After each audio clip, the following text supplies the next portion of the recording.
അതായത് സാമ്രാജ്യത്വം ഒരു പ്രശ്നമാണ്, അതോടൊപ്പം തന്നെ ഷിയായിസവും ഒരു പ്രശ്നമാണ്. ഇതിന് രണ്ടിനെയും നമ്മൾ പ്രശ്നമായി തന്നെ കാണേണ്ടതുണ്ട്. അതൊരു ഇസ്ലാമിക വീക്ഷണകോണിൽ കാണുമ്പോൾ, പ്രത്യേകിച്ച് ഇരു ഹറമുകളുടെ സംരക്ഷണവുമായി വെച്ച് നോക്കുമ്പോൾ, ഇവർ നേരത്തെ ഇരു ഹറമിൽ സ്ഫോടനം ഉണ്ടാക്കിയിട്ടുണ്ട്. മറ്റേ പ്രൈം മിനിസ്റ്റർ മൊസാദക്ക് അദ്ദേഹം ഒരു നാഷണലൈസേഷൻ പോളിസി, ഓയിലിന്റെ നാഷണലൈസേഷൻ പോളിസി കൊണ്ടുവരുമ്പോഴേക്ക് അദ്ദേഹത്തെ എടുത്ത് പുറത്തിട്ടു. ഷാ വീണ്ടും ചെയ്യുന്നു, പൂർണ്ണ അധികാരത്തിലേക്ക് വരികയാണ് ചെയ്യുന്നത്. അപ്പോൾ ഇവിടെയൊക്കെ തന്നെ നമ്മൾ ഇനി വേറെ നമ്മൾ ചിലപ്പോൾ ഇമ്രാൻഖാൻ, അത് സത്യമായിരിക്കാന്ന് കരുതുന്നു, എപ്സ്റ്റീൻ ഫയലുകളിലുള്ള ഒരു ചെറിയത് ഞാൻ വായിച്ചതെന്ന് വെച്ചാൽ, പശ്ചിമേഷ്യയിൽ യുദ്ധത്തിൻ്റെ കാഹളം മുഴങ്ങിക്കഴിഞ്ഞിരിക്കുകയാണ്. ഇറാനെ ഇസ്രായേൽ ആക്രമിക്കുകയും അതിനുശേഷം അമേരിക്കയും ഇസ്രായേലും ചേർന്നുകൊണ്ട് ഇറാനെ തുരുതുര ആക്രമിക്കുന്നതിന് മറുപടിയായി GCC രാജ്യങ്ങളിൽ ഉടനീളം ഇറാൻ തിരിച്ചാക്രമിക്കുകയും ചെയ്തുകൊണ്ടിരിക്കുന്ന ഈ ഒരു പശ്ചാത്തലത്തിൽ പശ്ചിമേഷ്യ പുകഞ്ഞുകൊണ്ടിരിക്കുന്നതാണെന്നുള്ളത് നമുക്ക് ഓരോരുത്തർക്കും അറിയാം. ഈ ഒരു യുദ്ധ സാഹചര്യത്തിൽ എന്താണ് നമുക്ക് പറയാനുള്ളത്? അല്ല, ഈ ഒരു വിഷയത്തെ സംബന്ധിച്ച് നമ്മൾ പശ്ചിമേഷ്യയിലെ വിഷയം പറയുമ്പോഴേ അത് ഇന്നും ഇന്നലെ തുടങ്ങിയതല്ല, ഒരുപാട് കാലങ്ങളുടെ പഴക്കമുള്ള വിഷയമാണ്. അപ്പോൾ എനിക്ക് എപ്പോഴും തോന്നാറുള്ളത്, പ്രത്യേകിച്ച് ഈ ഒരു സന്ദർഭത്തിലും നമ്മളിതിനെക്കുറിച്ച് സംസാരം കുറക്കുക, പ്രാർത്ഥന വർദ്ധിപ്പിക്കുക എന്നുള്ളതാണ് ഈ സന്ദർഭത്തിൽ നമുക്ക് എടുക്കാവുന്ന ഒരു സ്റ്റാൻഡ് എന്ന് പറയുന്നത്. അത് എത്ര കുറച്ച് സംസാരിക്കുന്നുവോ അത്രയും നല്ലതാണ്. കാരണം നമുക്കൊരു കാര്യം സംസാരിക്കണമെങ്കിൽ അതിനെക്കുറിച്ചുള്ള വ്യക്തമായ ഒരു ഡാറ്റ നമ്മുടെ മുമ്പിലുണ്ടായിരിക്കണം. ഡാറ്റ തെറ്റിയാൽ നമ്മുടെ നിലപാടുകൾ തെറ്റും. കാരണം നമ്മളെ മുമ്പിലേക്ക് വരുന്ന വാർത്തകൾ ചാനലുകളിലൂടെയും പത്രങ്ങളിലൂടെയും ഒക്കെയാണ്. അത് മറ്റു രാഷ്ട്രങ്ങളിൽ നടക്കുന്നതാണ്. അത് പിന്നീട് നമ്മുടെ മലയാള പത്രങ്ങൾക്ക് കിട്ടി, ചാനലുകൾക്ക് കിട്ടി, അവരുടെ അരിപ്പുകളിലൂടെ അരിച്ച് അവർക്ക് ഓരോ ചാനലിനും ഓരോ പത്രത്തിനും ഈ വിഷയത്തിൽ കൃത്യമായ പാർഷ്യാലിറ്റി ഉണ്ടാവും, ഇല്ലയെന്ന് പറയാൻ പറ്റില്ല. അവർക്ക് അവരുടേതായ ഡെസ്കിൻ്റെ തീരുമാനങ്ങളുണ്ടാവും, നയങ്ങളുണ്ടാവും, നിലപാടുകളുണ്ടാവും, അജണ്ടകളുണ്ടാവും. അപ്പോൾ ആ ഒരു കണ്ണിലൂടെയും കാഴ്ചപ്പാടിലൂടെയും മാത്രമേ എന്ത് ചെയ്യുള്ളൂ, അവർ ഈ വിഷയങ്ങൾ കൃത്യമായിട്ട് അവതരിപ്പിക്കുള്ളൂ. അപ്പോൾ നമ്മുടെ മുമ്പിലേക്ക് അതേ എത്തുള്ളൂ. അതിൻ്റെ മറു സൈഡുകൾ പലപ്പോഴും എന്ത് ചെയ്യില്ല, കിട്ടാറില്ല. അപ്പോൾ അതുകൊണ്ട് തന്നെ അത് മുന്നിൽ വെച്ചുകൊണ്ട് നമ്മളൊരു അഭിപ്രായം പറയും, ഒരു നിരീക്ഷണം പറയുകയൊക്കെ ചെയ്യുമ്പോൾ അത് തെറ്റാൻ സാധ്യത വളരെ കൂടുതലാണ്. പിന്നെ അന്താരാഷ്ട്ര മീഡിയകളും കാര്യങ്ങളും അപഗ്രഥിച്ച് എടുത്ത്, പ്രത്യേകിച്ച് പശ്ചിമേഷ്യൻ രാഷ്ട്രീയത്തെ ഒരു വസ്തുനിഷ്ഠമായി നമ്മുടെ നാട്ടിൽ വിശദീകരിക്കാൻ പറ്റിയ പത്രപ്രവർത്തകരും കുറവാണെന്ന് നമുക്ക് പറയേണ്ടി വരും. പഴയതുപോലെയുള്ള ആളുകളൊക്കെ കുറവാണ്. അപ്പോൾ അതിൻ്റെയൊക്കെ പരിമിതി വെച്ചുകൊണ്ടായിരിക്കണം സാധാരണക്കാരായ നമ്മളെ പോലെ ആളുകൾ ആ ഒരു വിഷയത്തിൽ ഇടപെടേണ്ടതെന്നാണ് എനിക്ക് ഒന്ന് പറയാനുള്ളത്. പിന്നെന്താ വെച്ചാൽ, ഒരു ഇതൊക്കെ ഫിത്തനയാണ്. ഫിത്തന വർദ്ധിക്കും തോറും പ്രാർത്ഥനകൾ വർദ്ധിപ്പിക്കണം എന്നുള്ളതാണ് ഇസ്ലാമിൻ്റെ ഒരു പ്രധാനപ്പെട്ട കാഴ്ചപ്പാട്. ഞാൻ ഇസ്ലാമിൻ്റെ ഒരു പേഴ്സ്പെക്റ്റീവാണ് ഇതിൻ്റെ ഈ വിഷയത്തിൽ പറയുന്നത്. അപ്പോൾ അതിൽ നമ്മൾ ചെയ്യാവുന്നത് എന്താണെന്ന് വെച്ചാൽ, നമുക്ക് വ്യക്തമല്ലാത്ത, നമുക്ക് ഗ്രേ ആയി നിൽക്കുന്ന വിഷയങ്ങളെ സംബന്ധിച്ച് മൗനം പാലിക്കുകയും, എന്നാൽ ഈ വിഷയത്തിൽ അതിശക്തമായ പ്രാർത്ഥന എന്ത് ചെയ്യണം, നമ്മൾ അവിടെ ഈ പ്രശ്നം കൂടുതൽ രൂക്ഷമാകാതിരിക്കാൻ പ്രാർത്ഥന നമ്മൾ ഉണ്ടാവുകയും ചെയ്യണം. ഇതാണ് ഇതിൽ പറയാനുള്ളത്. പിന്നെ എല്ലാ വിഷയത്തിലും നമ്മളിങ്ങനെ പ്രതികരിച്ചു കൊണ്ടിരിക്കണം എന്നില്ല. പ്രതികരണം ആവശ്യമുള്ളിടത്ത് എന്ത് ചെയ്യേണ്ടതുള്ളൂ, നമ്മൾ യഥാർത്ഥത്തിൽ നടത്തേണ്ടതുള്ളൂ. പിന്നെ എന്തുകൊണ്ട് നമ്മൾ ഈ വിഷയം സംസാരിക്കുന്നു എന്ന് ചോദിച്ചാൽ, പ്രതികരിക്കുന്നു എന്ന് ചോദിച്ചാൽ, അതിൻ്റെ ചില കാരണങ്ങളാണ് എനിക്ക് പ്രധാനമായിട്ട് പറയാനുള്ളത്. അതിലൊന്നെന്താണെന്ന് ചോദിച്ചാൽ, ഈ അമേരിക്കയും ഇസ്രയേലും കുറച്ച് കാലങ്ങളായിട്ട് ഈ പശ്ചിമേഷ്യയിൽ എവിടെയൊക്കെ പ്രശ്നമുണ്ടോ അതിൻ്റെ ഏതെങ്കിലും ഒരു ഭാഗത്ത് ഈ രണ്ട് രാഷ്ട്രങ്ങളുണ്ടാവും. അത് നമ്മൾ കുറേ കാലങ്ങളായിട്ട് കണ്ടുകൊണ്ടിരിക്കണം. ഇപ്പോൾ ഗസയിലെ പ്രശ്നം അവസാനിച്ചിട്ടില്ല. അതിൻ്റെ പേരിൽ നമ്മൾ എന്തൊക്കെ വിഷയങ്ങൾ കണ്ടു. അതുപോലെ പിന്നെ ഈ GCC രാഷ്ട്രങ്ങളിൽ ഉണ്ടാകുന്ന വിഷയങ്ങൾ, ഏത് വിഷയങ്ങളെടുത്ത് പരിശോധിച്ചാൽ ഇവർ രണ്ട് കൂട്ടരും അതിൽ പ്രധാനപ്പെട്ട കക്ഷികളാണ്. അത് മുഖേന ഒരുപാട് മനുഷ്യരെന്ത് ചെയ്യുന്നുണ്ട്, പിന്നെ കൊല്ലപ്പെടുന്ന സാഹചര്യമുണ്ട്. അപ്പോൾ അങ്ങനത്തെ ഒരു വേദന മനുഷ്യ ലോകത്തുണ്ടാകുമ്പോൾ അതിനോട് ഒരു സോളിഡാരിറ്റി പ്രഖ്യാപിക്കുക, അതിനോടൊരു പ്രാർത്ഥന ഉണ്ടാവുക, അത് ശരിയായ അവസ്ഥയിലേക്ക് വരണമെന്ന് പ്രാർത്ഥിക്കുക. ഈ പിഞ്ചോമന കുട്ടികൾ, അതുപോലെ സ്ത്രീകൾ, നിരാലംബര്, രോഗികൾ, ഇവർ ഈ പ്രത്യേകിച്ച് പണ്ടത്തെ പോലെയല്ലല്ലോ. ഇപ്പോൾ ഒരു യുദ്ധം തുടങ്ങിക്കഴിഞ്ഞാൽ അത് തത്സമയം എല്ലായിടത്തും ഒരേപോലെ കണ്ടുകൊണ്ടിരിക്കുകയാണ്. അപ്പോൾ ആ കണ്ടുകൊണ്ടിരിക്കുന്ന സംഗതികൾ കാണുമ്പോൾ മനുഷ്യൻ എന്ന നിലക്ക് നമുക്ക് അടങ്ങിയിരിക്കാൻ കഴിയില്ല. അപ്പോൾ അതിൽ സംസാരിക്കുക എന്നുള്ളത് നമ്മുടെ ആ നിലക്കുള്ളൊരു ബാധ്യതയുണ്ട്. അതാണ് ഇതിൻ്റെ ഒരു വശം എന്ന് പറയുന്നത്. പിന്നെ മറ്റൊന്നെന്നുള്ളത് വെച്ചാൽ, ഈ GCC രാഷ്ട്രങ്ങൾ എന്ന് പറയുന്നത് പ്രത്യേകിച്ച് നമ്മുടെ ഇന്ത്യയുടെ, സവിശേഷമായി പറഞ്ഞാൽ നമ്മുടെ കേരളത്തിൻ്റെ നട്ടെല്ലാണ് എന്ന് പറയേണ്ടതുണ്ട്. അത് പറയുമ്പോൾ അത് ഏതെങ്കിലും ഒരു മുസ്ലിം ജനവിഭാഗത്തിൻ്റെ മാത്രം എന്നല്ല ഞാൻ പറയുന്നത്.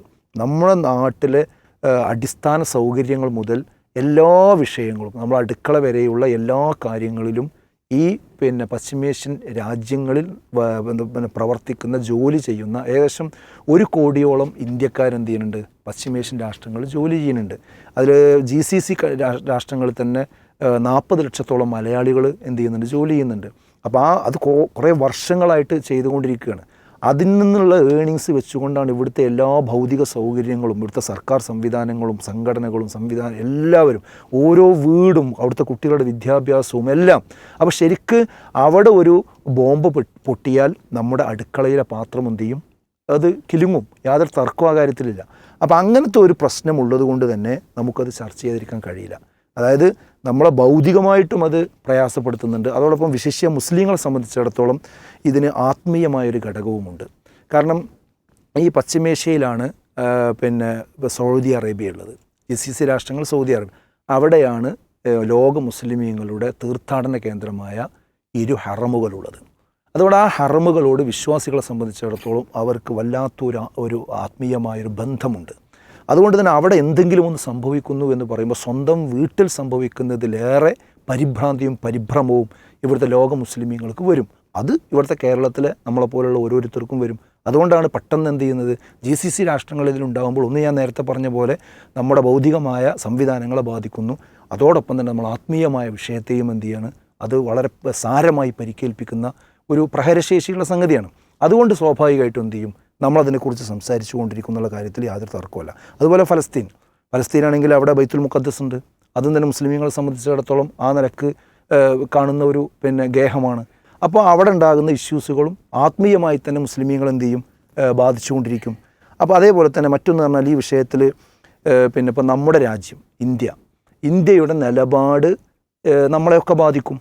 അപ്പോൾ ഇന്ത്യ എന്ത് നിലപാട് സ്വീകരിക്കണം ഈ വിഷയത്തിൽ എന്നതിനെ സംബന്ധിച്ച് അതിൻ്റെ അഭിപ്രായ രൂപീകരണത്തിലും ആ കാര്യങ്ങളിലും ഇടപെടുക എന്നത് നമ്മുടെ ബാധ്യതയായിട്ട് വരും. അപ്പോൾ ആ വിഷയത്തിലേക്ക് നമ്മൾ എൻ്റർ ചെയ്യേണ്ടി വരും. അതൊക്കെയാണ് ഈ വിഷയത്തിലുള്ള മറ്റൊരു തലം എന്ന് പറയുന്നത്. അതേപോലെ തന്നെ നമ്മുടെ രാഷ്ട്രീയ പാർട്ടികളുടെ നിലപാട് ഇതിൽ പ്രധാനമാണ്. നമ്മുടെ ആളുകളൊക്കെ പ്രവർത്തിച്ചുകൊണ്ടിരിക്കുന്ന രാഷ്ട്രീയ പാർട്ടികൾ ആ ഒരു പശ്ചിമേഷ്യൻ രാഷ്ട്രീയത്തിനും പ്രത്യേകിച്ച് ഞാൻ നേരത്തെ പറഞ്ഞ GCC രാഷ്ട്രങ്ങൾക്കും സമാധാനമുണ്ടാകുന്ന ഒരു നിലപാടല്ല സ്വീകരിക്കുന്നതെങ്കിൽ അത് തിരുത്താൻ, അത് ചോദ്യം ചെയ്യാൻ, അവരെ ശരിയായ റൂട്ടിലേക്ക് കൊണ്ടുവരാൻ ഈ വിഷയങ്ങൾ നമ്മൾ പഠിക്കുകയും അതുപോലെ തന്നെ ചർച്ച ചെയ്യുകയും ചെയ്യുക എന്നത് വളരെ പ്രധാനമാണ്. അതേപോലെ തന്നെ പശ്ചിമേഷ്യ വെച്ചുകൊണ്ട് നമ്മുടെ നാട്ടിൽ ചില ആളുകൾ നടത്താറുള്ള രാഷ്ട്രീയ മുതലെടുപ്പുണ്ട്. ഇപ്പോൾ ഈ കഴിഞ്ഞ ഫലസ്തീൻ ഇഷ്യൂ വന്നപ്പോഴൊക്കെ നമ്മുടെ ഇവിടുത്തെ പൊളിറ്റിക്സിൽ ഒരു പ്രധാനപ്പെട്ട അജണ്ടയായിട്ട് അന്നത്തെ ഫലസ്തീൻ വിഷയമാണെന്ത് കൈകാര്യം ചെയ്യപ്പെട്ടിട്ടുള്ളത്.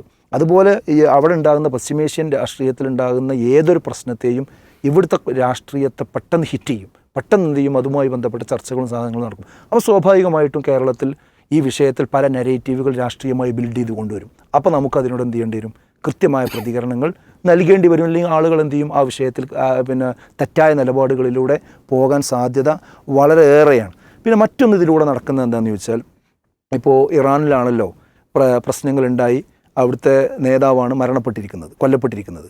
അപ്പോൾ ഈ ഒരു സാഹചര്യത്തിൽ സ്വാഭാവികമായും ആളുകൾക്ക് അതിനോടൊരു കൊലപാതകത്തോടും ഒരു പരമാധികാര രാജ്യത്തിൻ്റെ ഉള്ളിൽ അവരുടെ അനുവാദമില്ലാതെ ലോകത്തുള്ള എല്ലാ നീതിബോധത്തെയും കാറ്റിൽ പറത്തിക്കൊണ്ട് ഇടപെടുന്ന അമേരിക്കയുടെ എന്നത്തെയുമുള്ള രീതി ഇവിടെയും സ്വീകരിച്ചിരിക്കുകയാണ്. അതിൽ നമുക്കെല്ലാവർക്കും വിയോജിപ്പുണ്ട്. അതിപ്പോൾ ഏത് രാജ്യത്തിലായിരുന്നാലും അവിടെ പരമാധികാര റിപ്പബ്ലിക്കുള്ള ഒരു രാജ്യത്ത് പോയിട്ട് വേറെ രാജ്യം കാര്യങ്ങൾ കൈകാര്യം ചെയ്യുക, അവിടെ ആളുകളെ തമ്മിൽ തെറ്റിപ്പിക്കുക, അടിപ്പിക്കുക എന്നൊരു ശിഥിലീകരണം ഉണ്ടാക്കുക എന്നത് എവിടെ ഉണ്ടാക്കിയാലും അത് പ്രശ്നം തന്നെയാണ്. അത് നമ്മൾ ചോദ്യം ചെയ്യപ്പെടേണ്ട കാര്യങ്ങളാണ്. പക്ഷെ അതോടൊപ്പം ഈ ഒരു സഹാനുഭൂതി മുന്നിൽ വെച്ചുകൊണ്ട് ഈ ഷിയായിസം എന്ന് പറയുന്ന ഇസ്ലാമിൻ്റെ എതിർപക്ഷത്ത് നിൽക്കുന്ന ആ ഷിയായിസവും ഇസ്ലാമും അത് രണ്ടും ഒരുപോലെ തന്നെയാണ്, അത് രണ്ടും വലിയ വ്യത്യാസങ്ങളില്ല, അത് ആദർശപരമായ പ്രശ്നങ്ങളില്ല എന്ന രീതിയിൽ അത് അദ്ദേഹത്തിൻ്റേത് ഷഹാദത്താണ് എന്ന് ഉറപ്പിച്ചു പറയുകയും അതിനുവേണ്ടി പ്രാർത്ഥിക്കാൻ പറയുകയും കുനൂത്ത് ചെല്ലാൻ ആവശ്യപ്പെടുകയും ഒക്കെ ചെയ്തുകൊണ്ടുള്ള രൂപത്തിലേക്ക് വരുമ്പോൾ ഇവിടെ മുസ്ലിമീങ്ങളുടെ വിശ്വാസത്തെ അത് ഹിറ്റ് ചെയ്യാണ്. അതായത് അടിസ്ഥാനപരമായ വിശ്വാസത്തെ ഹിറ്റ് ചെയ്യാണ്. കാരണം ഷിയായിസം എന്ന് പറയുന്നത് ഇസ്ലാമിൻ്റെ നേരെ എതിർപക്ഷത്തുള്ള സംഗതിയാണ്. അതൊരു തർക്കമുള്ള കാര്യത്തിൽ. കാരണം അബ്ദുല്ലാഹിബ്നു സബഅ എന്ന് പറയുന്ന ഒരു ജൂതൻ വേഷം മാറിക്കൊണ്ട് ഇസ്ലാമിൻ്റെ തലത്തിലേക്ക് വരികയും അലി റളിയല്ലാഹുവിനെയും കുടുംബത്തെയും പാടി പുകഴ്ത്തിക്കൊണ്ട് മുസ്ലിങ്ങളുടെ ഒരു ആഭിമുഖ്യം നേടുകയും ചെയ്ത വ്യക്തിയാണ്. എന്നിട്ട് അദ്ദേഹം മുഖേനയാണ് എന്ത് ചെയ്യുന്നത്, ഈ മുസ്ലിം സമുദായത്തിൻ്റെ ഉള്ളിൽ, മുസ്ലിം ലോകത്തിൻ്റെ ഉള്ളിൽ ഈ ഒരു ഷിയത്തു അലി എന്നുള്ള ഒരു വിഭാഗത്തെ കൊണ്ടുവരുന്നത്. അലി റളിയല്ലാഹു അതിന് കുറ്റക്കാരനല്ല ഒരിക്കലും. അത് സാമ്രാജ്യത്വ ശക്തികളുടെ, അത് ജൂതന്മാരുടെ ഒരു ആയുധമാണ് യഥാർത്ഥത്തിൽ. ഷിയായിസത്തിൻ്റെ ബീജാഭാവം അങ്ങനെയാണ്. അത് നമ്മൾ ഒരിക്കലും തമസ്കരിക്കാൻ പാടില്ല. അതുകൊണ്ടാണ് നമ്മൾ ഇറാനിന് മുമ്പ് നടന്നത് ഇസ്ലാമിക് റിപ്പബ്ലിക് ആണെന്നാണ് എല്ലാവരും നരേറ്റ് ചെയ്യാറുള്ളത്. ഒരിക്കലും അത് ഇസ്ലാമിക് റിപ്പബ്ലിക് അല്ല എന്ന് നമ്മൾ പറയുന്നത് അതുകൊണ്ടാണ്. കാരണം അവിടെയുള്ള പല നേതാക്കന്മാരും പ്രഖ്യാപിച്ചിരിക്കണമെന്ന് വെച്ചാൽ, ഞങ്ങൾക്ക് സൗദി അറേബ്യയുടെ ഭരണം കിട്ടിക്കഴിഞ്ഞാൽ അവിടെ അബൂബക്കർ റളിയല്ലാഹു, ഉമർ റളിയല്ലാഹു, ഉസ്മാൻ റളിയല്ലാഹു ഇവരെ ഇങ്ങനെയുള്ള ആളുകളുടെയൊക്കെ ഖബർ മാന്തി അവരുടെ അവശിഷ്ടങ്ങൾ വരെ പുറത്തെടുക്കുമെന്ന് പറഞ്ഞ്, അതുപോലെ തന്നെ ഇവരുടെ പേര് കേൾക്കുമ്പോൾ ലഅനത്ത് ചൊല്ലുന്ന അങ്ങനെ ഒരുപാട് കാറ്റഗറികളുണ്ട് ഈ ഷിയാക്കളുടെ ലോകത്ത്, ഈ റാഫിദിയാക്കളുടെ ലോകത്ത്. അപ്പോൾ അതിൽ പല എലമെൻറ്റുകളും പല രീതികളും ഉണ്ടാവും. അപ്പോൾ അത് ഇസ്ലാമിൻ്റെ മറുപക്ഷത്ത് നിൽക്കുന്ന ഒരാശയമാണ്. അതൊരിക്കലും ഒരു മുസ്ലിമിന് അംഗീകരിക്കാൻ കഴിയില്ല.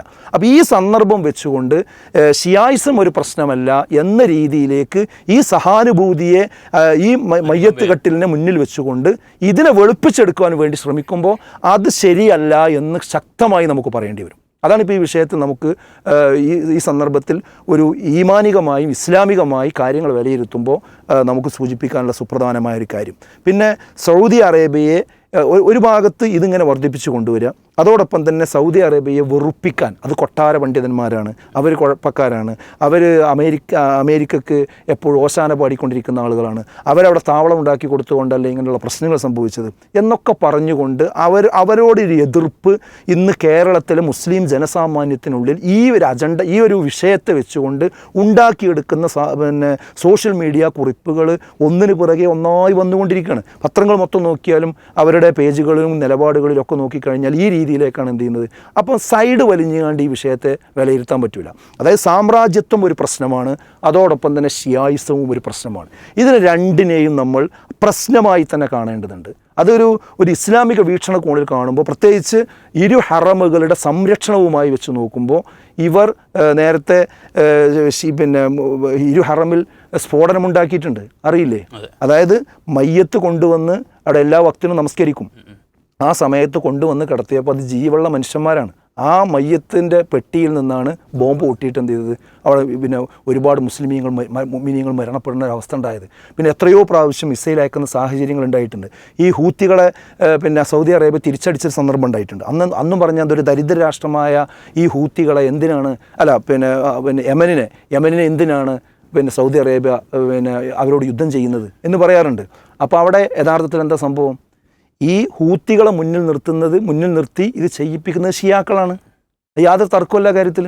അപ്പോൾ അത് ഈ ഹറമുകളെ കൈവശപ്പെടുത്തുക, അസ്ഥിരപ്പെടുത്തുക, ഈ GCC രാഷ്ട്രങ്ങളെ അസ്ഥിരപ്പെടുത്തുക എന്നത് ഇവരുടെയൊക്കെ ഒരുപാട് കാലത്തെ അജണ്ടയാണ്. അപ്പോൾ ആ അജണ്ട നടപ്പാക്കാൻ വേണ്ടി അവർ പരിശ്രമിക്കുമ്പോൾ സ്വാഭാവികമായിട്ട് സൗദി അറേബ്യ എന്ത് ചെയ്യും, അതിന് പ്രതികരിക്കും. എപ്പോഴും അതിൻ്റെ പല സ്ഥലങ്ങളിലും ഈ ബോംബ് ഇങ്ങനെ വർഷിച്ചുകൊണ്ടിരിക്കുന്ന സാഹചര്യം. അപ്പോൾ അങ്ങനെ ഒരു സാഹചര്യം ഇവിടെ ഉണ്ട്.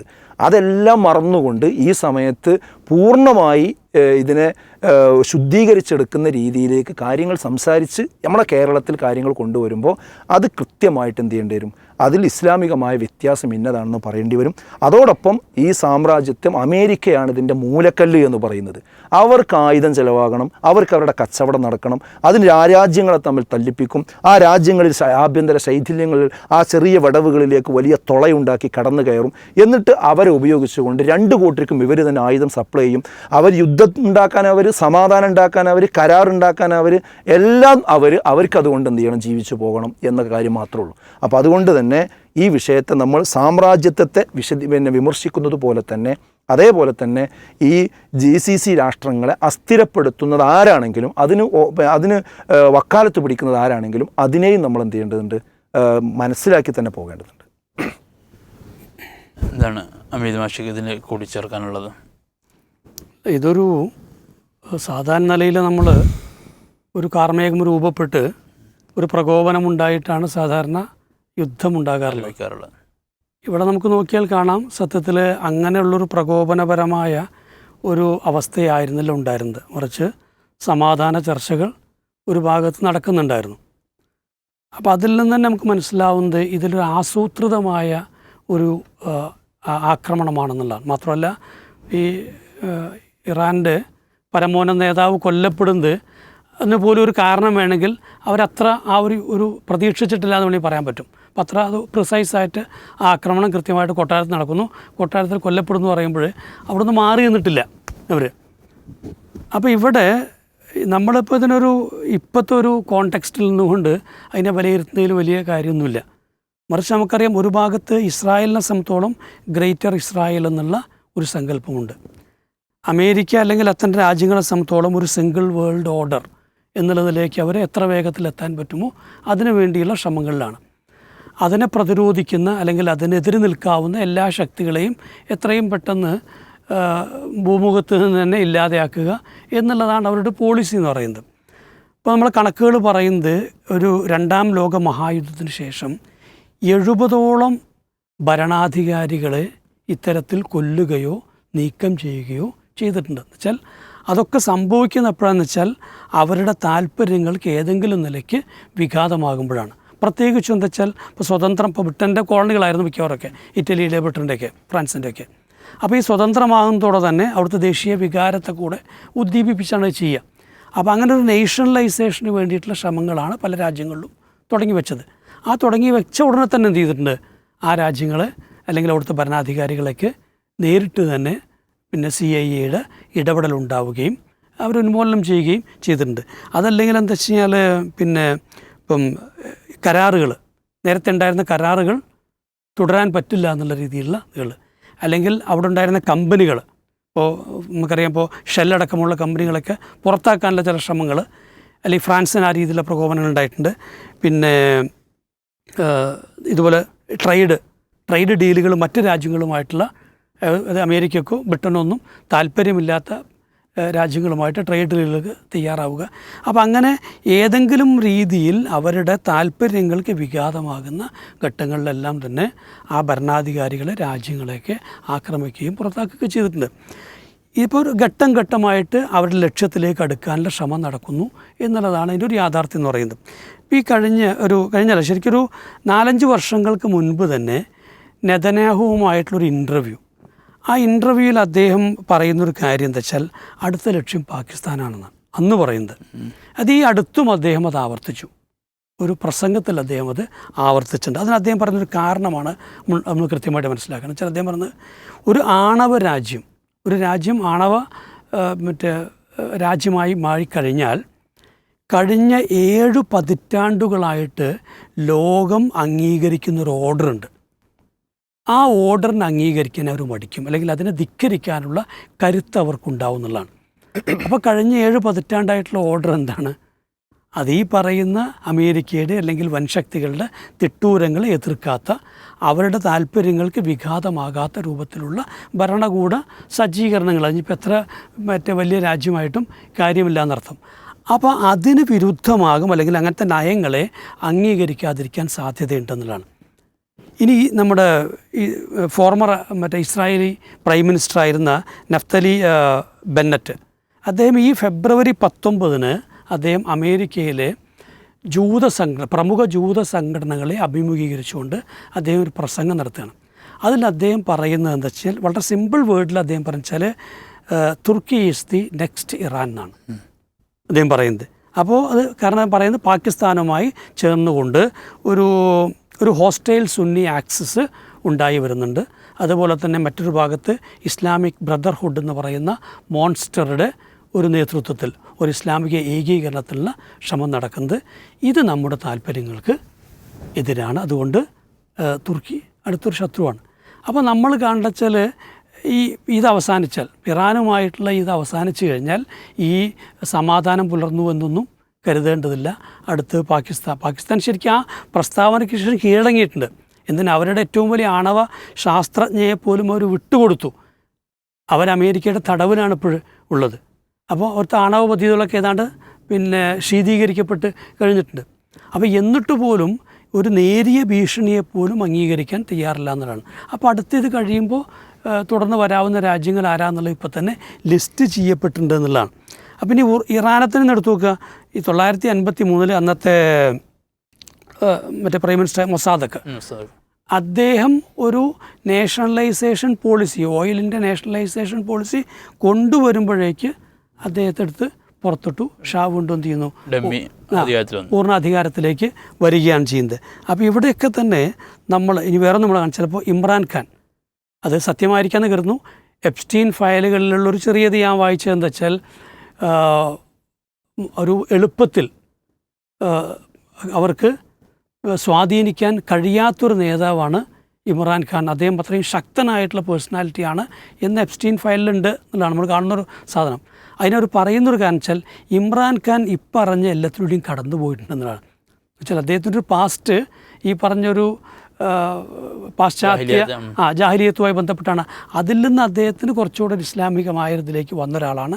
അതുകൊണ്ട് തന്നെ പിന്നെ അദ്ദേഹത്തെ പെട്ടെന്ന് ഇനി സ്വാധീനിക്കാൻ കഴിയില്ല എന്നാണ്. ഒരു പക്ഷേ അതൊക്കെ ഇപ്പോഴത്തെ അദ്ദേഹത്തിൻ്റെ ഫെയ്റ്റുമായിട്ടൊരു ബന്ധം ഉണ്ടായിരിക്കാം. ഞാൻ പറഞ്ഞാൽ എന്തായാലും ഈ നിലവിൽ നമ്മൾ കാണുന്ന ഒരു ഇറാൻ ആക്രമണം എന്ന് പറയുന്നത് ഒരു പക്ഷേ ഈ പെട്ടെന്നുള്ള ചില സാധ്യതകൾ അതിനകത്തുണ്ട്. നമ്മൾ പറയുന്ന എപ്സ്റ്റീൻ ഫയലുകൾ കാരണമുണ്ടായിരിക്കും. കാരണം അതിങ്ങനെ ക്ലിൻ്റൺ ദമ്പതികളിൽ എത്തിയിട്ടുണ്ട്, ആൻഡ്രൂ രാജകുമാരൻ അറസ്റ്റ് ചെയ്യപ്പെട്ടിട്ടുണ്ട്, ബിൽ ഗേറ്റ്സിന് വരെ മാപ്പ് ചോദിക്കേണ്ടി വന്നിട്ടുണ്ട്.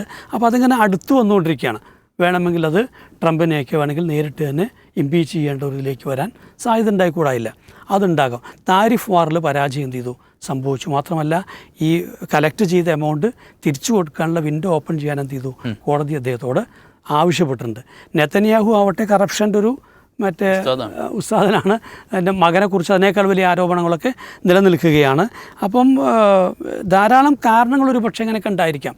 പക്ഷേ ഇതൊക്കെ ഒരു പ്രത്യക്ഷത്തിൽ നമുക്ക് തോന്നാമെങ്കിൽ പോലും ഇതൊരു തുടർച്ചയാണ് എന്ന് നമ്മൾ മനസ്സിലാക്കേണ്ടത്. പിന്നെ ഇപ്പോൾ മറ്റേ അശോക പറഞ്ഞ പോലെ ഈ ഇറാനുമായി ബന്ധപ്പെട്ടുകൊണ്ട് ഇപ്പോൾ നടക്കുന്ന ചില ഈ പ്രചരണങ്ങളൊക്കെ ഉണ്ട്. ധീരനായ ഒരേ ഒരു രാജാവ്, മറ്റേ ഒരേ ഒരു രാഷ്ട്രം, ഒരേ ഒരു ഭരണാധികാരി, അപ്പറയുന്നതിലൊന്നും ഒരു തരത്തിൽ അർത്ഥമില്ല. കാരണം നമുക്കറിയാം ഇവിടെ സദ്ദാം ഹുസൈൻ ആ രീതിയിൽ നിൽക്കാൻ ശ്രമിച്ചിട്ടുണ്ട്. ലിബിയയിലെ മുഅമ്മർ ഗദ്ദാഫി അതിനേക്കാൾ എത്രയോ ശക്തനായിട്ട് നിലനിൽക്കാൻ ശ്രമിച്ചിട്ടുണ്ട്. അപ്പോൾ അവരൊക്കെ ആക്രമിക്കപ്പെട്ടു, അല്ലെങ്കിൽ അധികാരത്തിന് പിന്തള്ളപ്പെട്ടിട്ടുണ്ട്. ഞാൻ കരുതുന്നതെന്ന് വെച്ചാൽ ഇത് നമ്മൾ പർട്ടിക്കുലറായിട്ടൊരു ഇസ്ലാമിക രാജ്യങ്ങളോട് മാത്രമുള്ളൊരിതായിട്ട് കാണേണ്ടതൊന്നുമില്ല. അതൊരു പക്ഷേ ഇസ്രായേലിന് കുറേ കൂടെ അങ്ങനത്തെ താല്പര്യങ്ങളുണ്ടായിരിക്കും. പക്ഷേ അമേരിക്കയെ സംബന്ധിച്ചോളം ഇപ്പോൾ അമേരിക്ക ഇപ്പോൾ വെനിസ്വേല എന്ത് ചെയ്തു, ഭരണാധികാരിയെ പിടിച്ചിട്ടു. അവർ മറ്റേ ഗ്രീൻലാൻഡിന് വേണ്ടിയിട്ട് മറ്റേ ഇദ്ദേഹം ആൾറെഡി ആവശ്യം ഉന്നയിച്ചിട്ടുണ്ട്. കാനഡയെ അമേരിക്കയോട് ചേർക്കണം എന്ന് പറഞ്ഞിട്ടുണ്ട്. അപ്പോൾ അദ്ദേഹത്തിൻ്റെ ഒരു വിശാലമായ സാമ്രാജ്യ സങ്കല്പവും കൂടെ അവിടെ നിലനിൽക്കുന്നുണ്ട്. അത് ഒന്നുകിൽ പ്രോക്സി ഗവൺമെൻറ്റ്സ് ഉള്ള കുറേ ഇതുകൾ, അല്ലെങ്കിൽ നേരിട്ട് തന്നെ ഭരിക്കുന്ന ഇതുകൾ. ഇത് എന്തായാലും ആത്യന്തികമായി നമ്മളെ സംബന്ധിച്ചോളം നമുക്ക് ആലോചിക്കാനുള്ള 2-3 കാര്യങ്ങളുള്ളൂ. ഒന്ന്, ഇന്ത്യ എന്ന അർത്ഥം, ഒരു രാജ്യം എന്ന അർത്ഥത്തിൽ നമ്മളെ ഇതെങ്ങനെ ബാധിക്കുന്നുള്ളത് എൻ്റെ ഒരു ഭാഗങ്ങൾ പറഞ്ഞു. രണ്ടാമത്തൊരു എനിക്ക് തോന്നിച്ചാൽ ധാരാളം കുട്ടികൾ പുറത്ത് പഠിക്കുന്നുണ്ട്. ഇറാനിലടക്കം വെച്ചാൽ അതിൻ്റെ ഗുണദോഷമൊക്കെ പോട്ടെ, ഇറാനിലടക്കം ധാരാളം കുട്ടികൾ ഇവിടെ നിന്ന് പോയിട്ട് പഠിക്കുന്നുണ്ട്. മറ്റ് രാജ്യങ്ങളിലൊക്കെ ജോലി ചെയ്യുന്നവരുണ്ട്. ഇവരെല്ലാം തന്നെ ഒരു ക്രൈസിസിലേക്ക് പോയിരിക്കുകയാണ്. അത് തന്നെ ഒരു മുന്നറിയിപ്പുമില്ലാതാണ് തുടങ്ങിയത്. എയർപോർട്ടിലെത്തിയിട്ടാണ് ഫ്ലൈറ്റ് ക്യാൻസലായി ചെയ്യുന്നത് അറിയുന്നത്. ആ രീതിയിലെ പ്രശ്നങ്ങളുണ്ട്. രണ്ടെന്താ വെച്ചാൽ ഇപ്പോൾ ഇത് ചൈനയ്ക്കെതിരെ ആണ് എന്ന് പറയുന്നവരുണ്ട്. അതായത് ചൈനയ്ക്ക് ഇറാനിൽ നിന്ന് ഓയിൽ കിട്ടുന്നു, ചൈനയുടെ വളർച്ചയ്ക്ക് പുരോഗതിക്കൊക്കെ വളരെ അത്യന്താപേക്ഷിതമായിട്ടുള്ള ഒന്നാണ് ആ ഓയിൽ എന്ന് പറയുന്നത്. അത് തടയുകയും അതിലൂടെ ചൈനയുടെ വളർച്ച മുരടിപ്പിക്കുക എന്നുള്ള ലക്ഷ്യമുണ്ടെന്ന്. പക്ഷേ ഒപ്പം നമ്മൾ മനസ്സിലാക്കേണ്ടത് നമ്മൾക്കും ഇറാനിൽ നിന്ന് വളരെ സുഗമമായിട്ട് ഓയിലും ഗ്യാസും കിട്ടിക്കൊണ്ടിരിക്കുകയായിരുന്നു. ഇതൊരു സാമ്രാജ്യത്വ ശക്തിയുടെ കയ്യിൽപ്പെട്ടാൽ നമ്മളെ ഫ്രണ്ട് നമുക്ക് ഏറ്റവും അവസാനവും 18% താരിഫാണ് ചുമർത്തിയത്. അത് കുറക്കാൻ തയ്യാറായിട്ടില്ല. അപ്പോൾ ഈ ഓയിൽ ട്രേഡിലും അതിൻ്റെ ഒരു ലൂപ്പിൽ നമ്മൾ പെട്ട് കഴിഞ്ഞാലും നമുക്ക് സംഭവിക്കാനുള്ളത് ഇവിടെ ഓയിൽ പ്രൈസ് കൂടുക എന്നുള്ളതായിരിക്കും. അപ്പം എന്തിനാണ് പലരും ഈ ഇറാനെ മോൺസ്റ്റർ എന്നൊക്കെ വിശേഷിപ്പിക്കുമ്പോൾ അതിനെ പിന്തുണച്ചുകൊണ്ട് പോസ്റ്റുകളിടുന്ന ഇന്ത്യക്കാരുണ്ട്. പക്ഷെ അവർ യഥാർത്ഥത്തിൽ അങ്ങേ വശം ഇറാൻ എന്തോ ആയാലും ശരി, ഇറാൻ ഇന്ത്യയുമായിട്ടുള്ള വ്യാപാര ബന്ധമുണ്ടായിരുന്ന രാജ്യമാണ്. ഇന്ത്യക്ക് ആ നിലയ്ക്ക് വളരെ സഹനീയമായ രീതിയിൽ ഉള്ള പ്രൈസിൽ ഓയിൽ വിറ്റുകൊണ്ടിരുന്ന രാജ്യമാണ്. നമ്മൾക്ക് നമ്മുടെ താല്പര്യമല്ല ഏറ്റവും പ്രധാനമാകേണ്ടത്. തിരിച്ച് ഇതിനെക്കുറിച്ച് കാണുന്നവർ സംബന്ധിച്ചോളം അവർ വിഡ്ഢികളുടെ സ്വർഗത്തിലാണ് എന്നുള്ളത് മാത്രമാണ്. എന്തായാലും ഇതിൻ്റെ ഒപ്പം നമ്മൾക്ക് മനസ്സിലാക്കുകയെന്ന് വെച്ചാൽ ഈ പരമാധികാര രാഷ്ട്രസങ്കല്പങ്ങൾ എന്നുള്ളത് ലോകത്തില്ലാതെയായി മാറുന്നു എന്നുള്ളതാണ്. ചൊൽപ്പടിക്ക് നിൽക്കാൻ തയ്യാറുള്ളവർക്ക് മാത്രമേ ഭരണകൂടങ്ങളായിട്ട് നിലനിൽക്കാൻ പറ്റുന്നുള്ളൂ.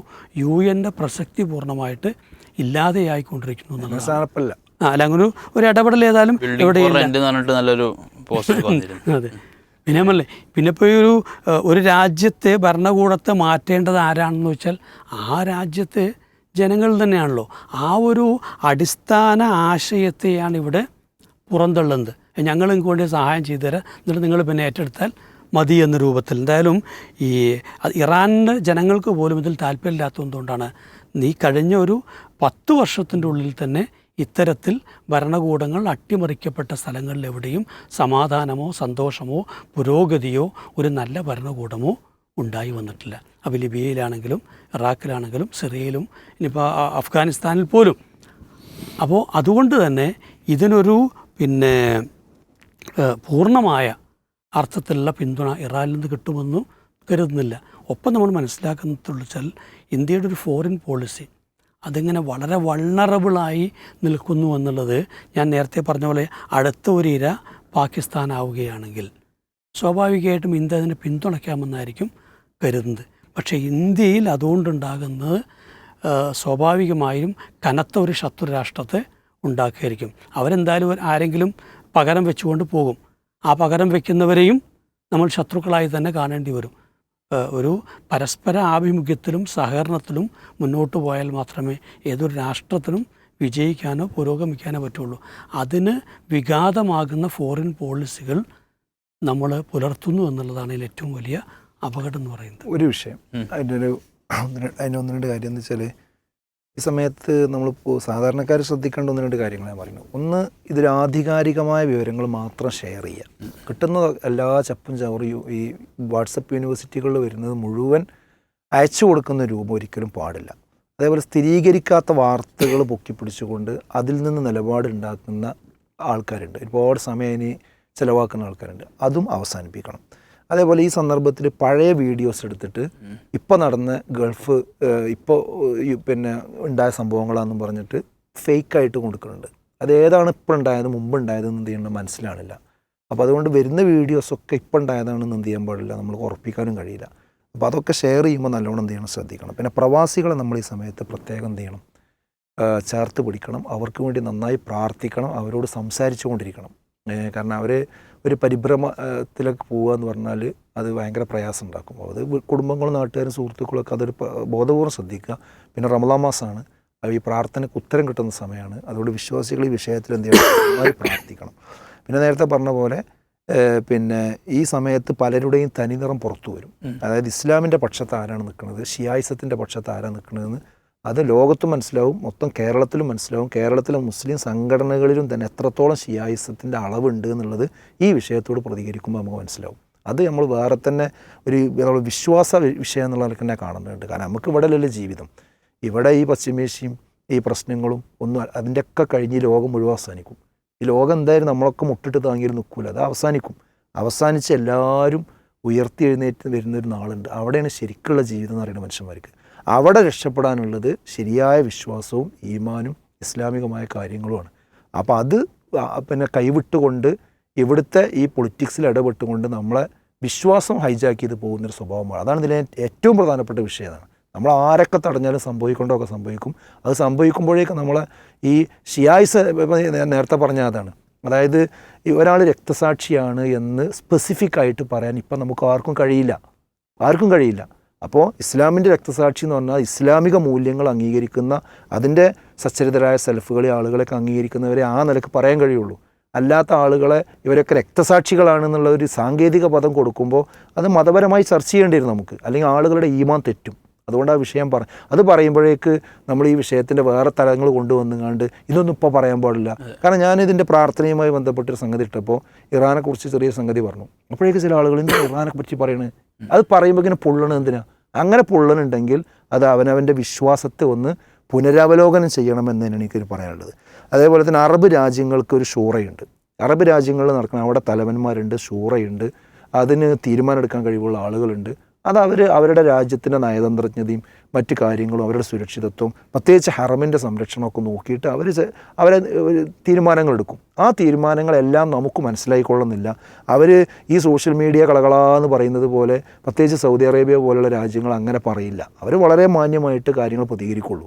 അപ്പോൾ ആ പ്രതികരണം ഇല്ലയെന്ന് വിചാരിച്ച് വേറുള്ളവരൊക്കെ പാടെ പറയുന്നത് ഇങ്ങനെ നോക്കി നിങ്ങളുടെ മറുപടി പറയുന്ന ശീലം ആ രാജ്യത്തിനില്ല. അപ്പോഴേക്ക് നമ്മൾ എന്ത് ചെയ്യാൻ പാടില്ല, ഇത്തരം നരേറ്റീവുകളിൽ അകപ്പെട്ട് കണ്ടു പോകാൻ പാടില്ല. ഏതായാലും ആ ഹറമുകളുടെ സംരക്ഷണം പ്രധാനമാണ്. ഹജ്ജാണ് വരുന്നത്. ആ ഹജ്ജ് കാലം വരുമ്പോഴാണ് ഇങ്ങനത്തെ എല്ലാ പ്രശ്നങ്ങളും സാധാരണ ഉണ്ടാവാറുള്ളത്. ഈ ഹജ്ജ് നടക്കുന്ന സമയത്തൊക്കെ ഷിയാക്കൾ ഉണ്ടാക്കുന്ന പ്രശ്നങ്ങൾ എത്രയാണെന്നറിയാം. അതൊക്കെ നമ്മൾ ഈ സന്ദർഭത്തിൽ കാണണം. അപ്പോൾ ഏതായിരുന്നാലും ഒരു നല്ല അവസ്ഥയിലേക്ക് പശ്ചിമേഷ്യ വരട്ടെ എന്ന് നമുക്ക് പ്രാർത്ഥിക്കാം. ഒരുപാട് ആളുകളുടെ റമദാനിലെ ഉംറകളും ബാക്കിയൊക്കെ ഇവിടെ പ്രതീക്ഷയോടെ നിന്നുകൊണ്ട് ഈ സമയത്ത് പ്രയാസങ്ങൾ അനുഭവിക്കുകയാണ്. അതെല്ലാം നമുക്ക് ആത്മാർത്ഥമായിട്ട് പ്രാർത്ഥിക്കാം.